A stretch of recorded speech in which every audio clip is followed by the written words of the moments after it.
नाजरीन अस्सलाम वालेकुम। इनसाइड न्यूज़ के नए प्रोग्राम के साथ मैं हूं इब्राहिम राजा और आज हम बात करेंगे कि चौधरी परवेज़ इलाही को पंजाब का वज़ीर आला बनाने का मामला क्या है। वज़ीर आज़म इमरान खान ने क्या अहम तरीन फैसला किया है। एक ताकतवर शख्सियत ने वज़ीर आज़म इमरान खान को क्या पैगाम पहुंचाया। आसिफ अली जरदारी ने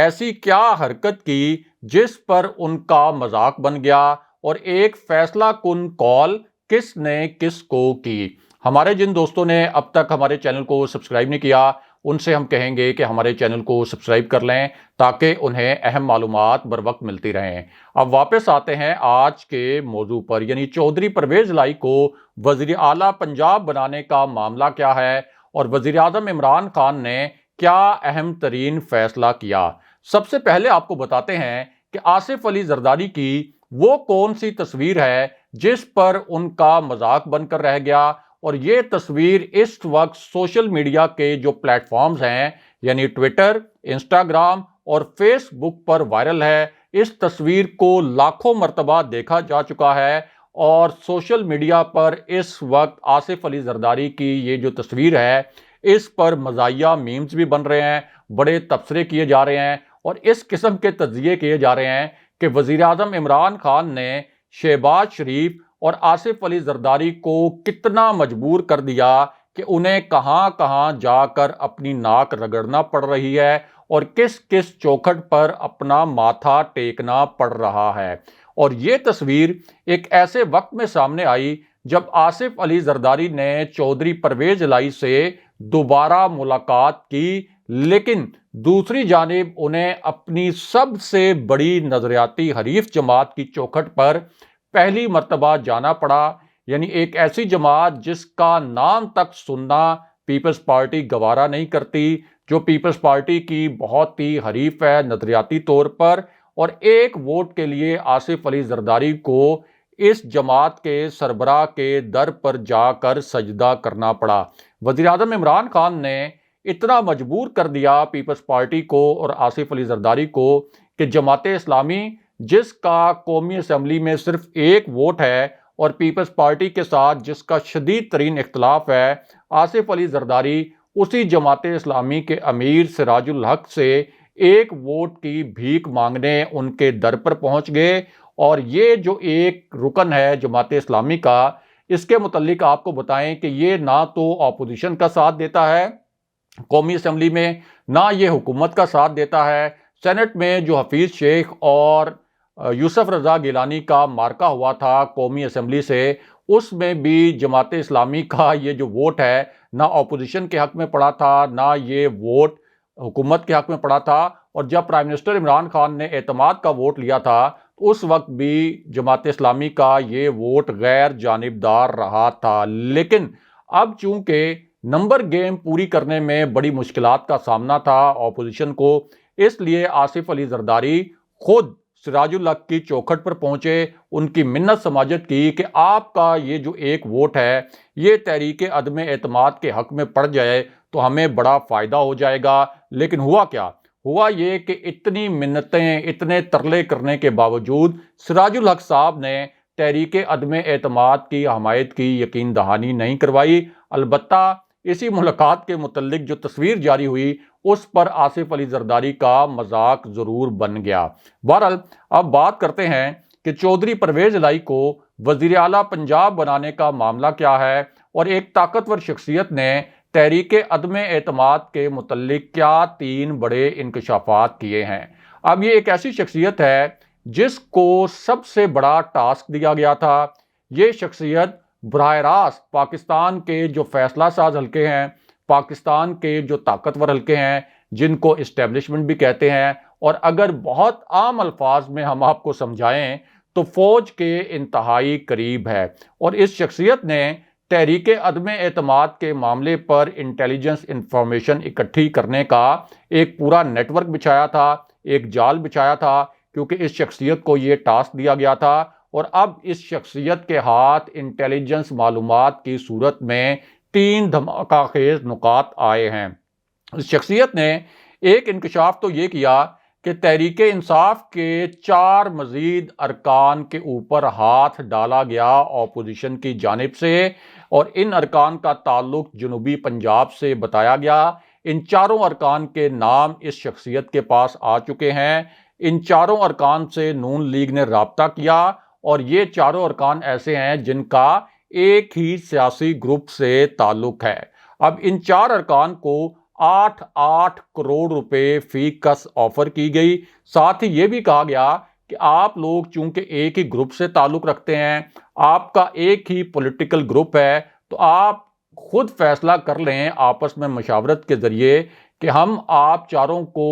اگلے الیکشن میں نون لیگ کا ٹکٹ بھی دیں گے، اور ساتھ ہی آپ میں سے ایک شخصیت کو وفاق میں مشیر بھی بنا دیں گے، جس کا عہدہ وفاقی وزیر کے برابر ہوگا۔ یعنی ایک طرف ٹکٹ بھی دے رہے ہیں، 8 کروڑ روپے بھی دے رہے ہیں، اور ساتھ ہی کہہ رہے ہیں کہ آپ 4 لوگوں میں سے ایک کو ہم وفاقی وزیر کے برابر کا عہدہ مشیر کے طور پر وفاق میں بھی دیں گے۔ دوسرا انکشاف بلوچستان سے 2 مزید ارکان کے متعلق کیا گیا، اور ان ارکان کے حوالے سے یہ بتایا گیا کہ انہیں پہلے تو 9 کروڑ روپے کی آفر کی گئی تھی کہ آپ تحریک عدم اعتماد کے حق میں ووٹ دیں، آپ کو فی کس ہم 9 کروڑ روپے دیں گے۔ لیکن جب انہوں نے 9 کروڑ روپے کی آفر ٹھکرا دی اور یہ کہا کہ یہ پیسے تو بڑے کم ہیں، تو اس کے بعد مذاکرات ہوئے، بات چیت ہوئی، اس شخصیت کے پاس اس بارے میں انفارمیشن بھی موجود ہے، اور اس کے بعد 13 کروڑ روپے کی انہیں آفر کی گئی، اور یہ بھی کہا گیا کہ تحریک عدم اعتماد کے کامیاب ہونے کے بعد اگلے سیٹ اپ میں آپ کو مراعات بھی دی جائیں گی، اور بلوچستان عوامی پارٹی کے جو ارکان ہیں ان کو براہ راست آصف علی زرداری نے خریدنے کی کوشش کی، کیونکہ بلوچستان میں آصف علی زرداری کی جو خرید و فروخت ہے یہ پہلے بھی مشہور رہی ہے۔ جو مسلم لیگ نون کی مخلوط حکومت تھی وہاں پر وہ بھی آصف علی زرداری نے خرید و فروخت کے ذریعے گروائی تھی، اور پھر یوسف رضا گیلانی کو جو سینیٹر بنوایا تھا قومی اسمبلی سے، اس میں بھی بلوچستان سے آصف علی زرداری نے خرید و فروخت کی تھی، اور یوسف رضا گیلانی کو سینٹ میں اپوزیشن لیڈر بھی بلوچستان کی جماعتوں کی حمایت سے بنوایا گیا تھا آصف علی زرداری کی جانب سے۔ اب اس شخصیت کا دوسرا جو انکشاف ہے یہ اپوزیشن کے 3 پراسرار کرداروں کے متعلق تھا، اور ان 3 کرداروں کو جنوبی پنجاب اور بلوچستان میں حکومتی ارکان کو خریدنے کا ٹاسک دیا گیا تھا۔ اب جو انٹیلیجنس رپورٹ آئی ہے اس انٹیلیجنس رپورٹ میں ان تینوں کرداروں کے نام بھی آگے ہیں، یعنی جنہیں یہ ٹاسک دیا گیا تھا کہ انہوں نے یہ خریداری کرنی ہے، اور ان میں سے ایک کردار وہ بھی ہے جس کے متعلق اب یہ انکشاف ہوا ہے کہ یوسف رضا گیلانی کا جو سینٹ کا الیکشن تھا اس میں جو ووٹ خریدے گئے تھے ان ووٹوں کی خریداری میں اس کردار کا بہت ہی اہم رول تھا۔ اسی وجہ سے یوسف رضا گیلانی سینٹ میں ایک اپسٹ شکست دینے میں کامیاب ہو گئے تھے حفیظ شیخ کو، اور اس کی یہ جو قابلیت ہے خرید و فروخت کرنے کی، اسی کے باعث اب دوبارہ اس کو ٹاسک دیا گیا کہ جس طرح کی خرید و فروخت آپ نے پہلے کی تھی اب دوبارہ تحریک عدم اعتماد کے حوالے سے بھی کریں۔ اسی شخصیت کا تیسرا انکشاف یہ تھا کہ اپوزیشن کی خرید و فروخت کے متعلق 2 انٹیلیجنس رپورٹس جو ہیں یہ براہ راست وزیر اعظم عمران خان تک پہنچ چکی ہیں۔ دونوں انٹیلیجنس رپورٹس وزیر اعظم عمران خان کے آفس میں ان کے ٹیبل پر پہنچائی جا چکی ہیں، اور اس شخصیت نے یہ الفاظ استعمال کیے کہ عمران خان کوئی چوچا نہیں ہے۔ یہ اس شخصیت کے الفاظ ہیں، عمران خان کوئی چوچا نہیں ہے، عمران خان 25 سال سے سیاست کر رہا ہے، عمران خان اپوزیشن کو اچانک ایسا سیاسی ڈرون مارے گا کہ اپوزیشن سیاسی طور پر نیست و نابود ہو جائے گی۔ یہ اس شخصیت کے الفاظ ہیں۔ اس کے بعد اسی شخصیت کا جو چوتھا انکشاف تھا وہ بڑا خطرناک نوعیت کا تھا، اور اس انکشاف سے پہلے اس شخصیت نے یہ کہا کہ عمران خان اور جہانگیر ترین کے درمیان رابطہ ضرور ہونا چاہیے۔ شریف برادران اگر 14 سال کے بعد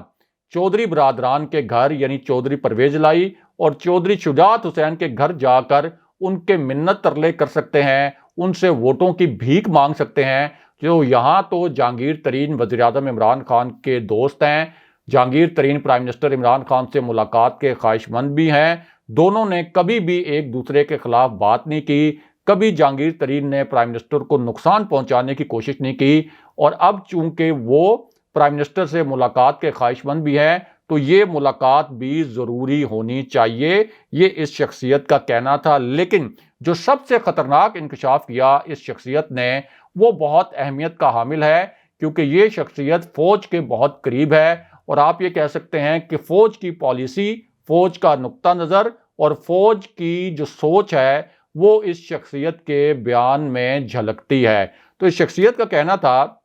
कि इस वक्त अपोजिशन जिस किस्म के गैर आइनी हथकंडे इस्तेमाल कर रही है, जिस किस्म की अफरा तफरी फैला रही है, जिस किस्म की खरीदो फरोख्त कर रही है, और जो धंधा शुरू किया गया है बड़ा गंदा किस्म का, अगर ये खरीदो फरोख्त बंद ना हुई तो फिर झाड़ू फिर जाएगा। यानी फिर मेरे पास ये इत्तला है, इस शख्सियत का कहना था कि मार्शल लॉ भी लग सकता है। और ये बहुत ख़तरनाक बात थी कि अपोजिशन की इन साजिशों की वजह से मुल्क में मार्शल लॉ भी लग सकता है। इसके साथ साथ इसी शख्सियत ने कहा कि अगर हमारे इत्तेहादी बिक गए तो वो किसी को मुंह दिखाने के काबिल नहीं रहेंगे। और ये नए इंकशाफात अपने ताज़ा तरीन स्टेटमेंट में वज़ीर दाखिला शेख रशीद अहमद ने किए हैं, जो कि ज़ाहिर है कि फ़ौज के बहुत करीब समझे जाते हैं। बहरहाल अब बात करते हैं कि चौधरी परवेज़ इलाही को वज़ीर आला पंजाब बनाने की कहानी क्या है और प्राइम मिनिस्टर इमरान खान ने क्या बहुत बड़ा फैसला किया है।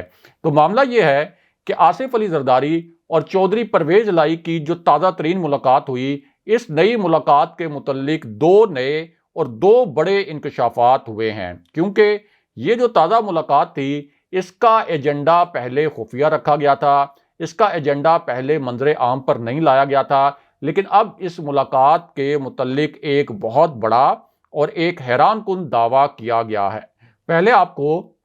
इस दावे से आगाह करते हैं और फिर इसी मामले पर एक जो फैसला कुन फ़ोन कॉल है उसकी कहानी भी सुनाते हैं। तो मामला यह है कि आसिफ अली जरदारी की जानिब से दावा ये किया गया कि जब उनकी चौधरी परवेज़ इलाही से मुलाकात हुई, ये आसिफ अली जरदारी की जानिब से पहली मरतबा दावा किया गया,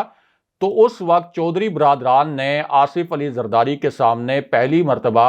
अपना चार्टर ऑफ डिमांड रखा। यानी पहली मरतबा अपने मुतालबात और जो शराइत हैं वो आसिफ अली जरदारी के सामने रखें। इससे पहले चौधरी परवेज़ इलाही ने आसिफ अली जरदारी के सामने या शहबाज शरीफ के सामने अपना किसी किस्म का मुतालबा नहीं रखा था। लेकिन अब दावा ये किया गया कि चौधरी परवेज़ इलाही ने एक शर्त रखी और ये कहा कि मेरी ये वाली जो शर्त है, अगर ये पूरी कर दी जाए तो फिर मैं तहरीक अदम एतमाद की हमायत के लिए तैयार हूँ। ये दावा किया गया। अब इस शर्त के मुतल्लिक ये दावा किया गया कि आसिफ अली जरदारी और चौधरी परवेज़ इलाही की 2 घंटे जो तवील 1-on-1 मुलाकात हुई, उसमें काफ लीग ने अपोजिशन से यानी आसिफ अली जरदारी से, शहबाज शरीफ से, मियां नवाज शरीफ से पंजाब में वजारत आला मांगी और ये कहा कि इससे कम पर समझौता नहीं होगा। यानी चौधरी परवेज़ इलाही ने यह कहा कि अगर मुझे वज़ीर आला पंजाब बना दिया जाए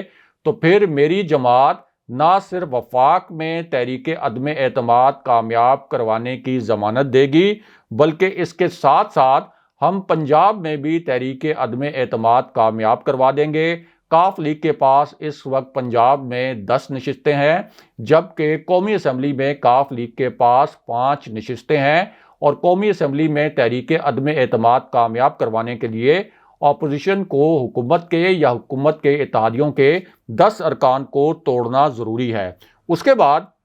दूसरा दावा ये किया गया कि अगर काफ लीग ने ये जो शर्त रखी है और ये जो दावा आसिफ अली जरदारी की जानिब से किया गया, तो कहा यह गया कि काफ लीग इस वक्त ये शर्त भी रख रही है कि तहरीक अदम एतमाद की कामयाबी के बाद सूबाई असम्बलियों के इंतखाबात ना करवाए जाएं, ताकि मैं अगले साल तकरीबन 15 माह तक वज़ीर आला रहूं। यानी चौधरी परवेज़ इलाही ने कहा कि मैं अगले 15 माह तक वज़ीर आला रहूं और दूसरी जानिब अगर बहुत ज़रूरी हो तो सिर्फ कौमी असम्बली का इलेक्शन करवा दिया जाए اور شہباز شریف اگر وزیر اعظم بننا چاہتے ہیں تو وہ وزیر اعظم بن جائیں، لیکن پنجاب کا جو معاملہ ہے وہ میرے اوپر چھوڑ دیا جائے۔ میں اس 1.25 سال میں بھی وزیر اعلیٰ پنجاب رہوں اور اگلے سیٹ اپ میں بھی مجھے 5 سال کے لیے وزیر اعلیٰ پنجاب بنایا جائے۔ یہ دعویٰ کیا گیا آصف علی زرداری کی جانب سے کہ چودھری پرویز الہی نے یہ شرط رکھی ہے۔ اب یہ دعویٰ اپنی جگہ،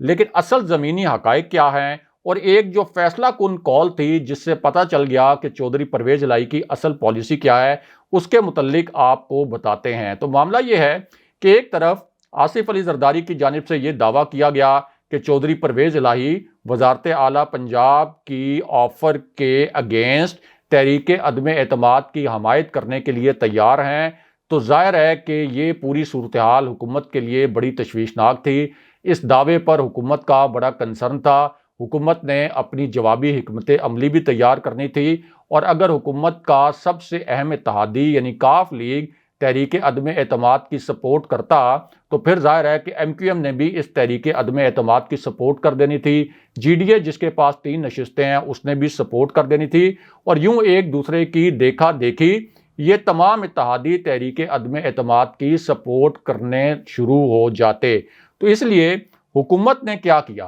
حکومت نے یہ کیا کہ اسپیکر قومی اسمبلی اسد قیصر نے براہ راست چودھری پرویز الہی کے جو بیٹے ہیں مونس الہی، جو ظاہر ہے کہ وفاقی وزیر بھی ہیں، ان کو کال کی اور ان سے پوچھا کہ یہ جو دعوے کیے جا رہے ہیں یہ تو بڑے تشویشناک ہیں، اپوزیشن کے جو دعوے ہیں ان میں کتنی صداقت ہے، کتنی حقیقت ہے، اور کیا واقعی ہی کاف لیگ نے اس قسم کی کوئی شرط رکھ دی ہے اپوزیشن کے سامنے؟ اب اس پر مونس الہی نے اپنا جو جواب دیا اس کے 2 اہم نکات آپ کو بتاتے ہیں۔ ایک تو ان کا یہ کہنا تھا کہ ہم سیاسی لوگ ہیں، سیاسی لوگ سیاسی بات چیت کرتے رہتے ہیں، مشاورت کرتے رہتے ہیں، لیکن اس کا ہرگز یہ مطلب نہیں کہ ہم نے کوئی فیصلہ کر لیا ہے۔ ہم اپنے وعدوں کے اور اپنے معاہدوں کے پابند ہیں۔ ہم نے 5 سال کا معاہدہ تحریک انصاف کے ساتھ کیا تھا، ہم اس معاہدے کو اور اس وعدے کو پورا کریں گے اور اس کی مکمل پاسداری کریں گے۔ اس کے بعد مونس الہی نے اسد قیصر کو یہ یقین دلایا کہ کاف لیگ حکومت کی ایک اتحادی جماعت ہے، پہلے بھی حکومت کے ساتھ کھڑے رہے ہیں، اب بھی حکومت کے ساتھ کھڑے رہیں گے۔ وزیر اعظم عمران خان کے خلاف تحریک عدم اعتماد کی حمایت کے حوالے سے کاف لیگ پر جو الزام لگایا جا رہا ہے کہ کاف لیگ نے کوئی تاثر دیا ہے یا یقین دہانی کروائی ہے کہ ہم تحریک عدم اعتماد کی حمایت کریں گے، یہ تاثر مکمل طور پر بے بنیاد ہے، اور یہ جو ملاقاتیں ہیں یہ محض ایک سیاسی عمل کا حصہ ہیں، یہ مونس الہی نے کہا۔ لیکن دوسری جانب وزیر اعظم عمران خان کی جانب سے ایک بڑا لاؤڈ اینڈ کلیئر میسج دیا گیا ہے، ایک بڑا ہی 2 ٹوک قسم کا message prime minister Imran Khan کی جانب سے پہنچایا گیا ہے، اور شہباز شریف اور آصف علی زرداری کے لیے یہ میسج ہے۔ اور پرائم منسٹر عمران خان نے اپنے جو وزراء ہیں ان کے ساتھ ایک میٹنگ میں یہ کہا کہ شہباز شریف اور آصف علی زرداری اور پوری اپوزیشن جتنا مرضی مجھ پر دباؤ ڈال لیں، تحریک عدم اعتماد کے حوالے سے جو کچھ یہ کرنا چاہتے ہیں کر لیں، میں کسی بھی صورت آصف علی زرداری اور شہباز شریف کے کیسز میں ان کو ریلیف نہیں دوں گا۔ اور پرائم منسٹر عمران خان کو جاننے والے جانتے ہیں، جو ان کی شخصیت کو جانتے ہیں، کہ پرائم منسٹر مشکل ترین حالات میں بھی نہ تو دباؤ لیتے ہیں اور نہ ہی کسی کی دھمکی سے مرعوب ہوتے ہیں۔ اگلے پروگرام تک کے لیے خدا حافظ۔